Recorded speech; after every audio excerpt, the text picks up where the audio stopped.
yang melibatkan mengapa tidak dipecat awal. Saya nak tegaskan di sini.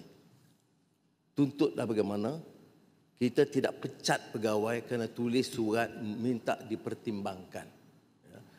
Tetapi yang saya anggap hipokrisi di sini ialah tak sepatah pun menyebut surat Ahli Majlis Mesyuarat Kerajaan Negeri Kelantan dan Terengganu minta diluluskan. What hypocrisy is this? Satu tu mengarahkan supaya diluluskan. Tak disebut. Ketua minta penjelasan surat Terengganu tu daripada siapa? Daripada esko mana? Daripada siapa? Jangan umumnya tu. Dah ada suratnya. Nanti yang negatif.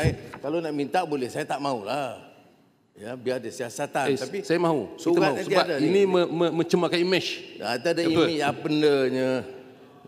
Image. Ini surat ada. Saya boleh hantar kat Yang Berhormat. Baca. Saya di Parlimen, saya bertanggungjawab. Ini surat pengurusi jawatankuasa infrastruktur dan utility luar bandar Terengganu. Nak tahu lagi kah? Mana ni? Nyata surat ni ada. Tak sepatah pun. Okey, terima kasih. Jelas, terima kasih. Terima kasih banyak. Gitu senang. Saya nak elak sebab ini Parlimen. Kita buat biar siasatan lah. Kalau saya sebut itu prejudice the case lebih pada yang menusabah, saya sebut sekadar nak tunjuk bahawa pembangkang tak konsisten.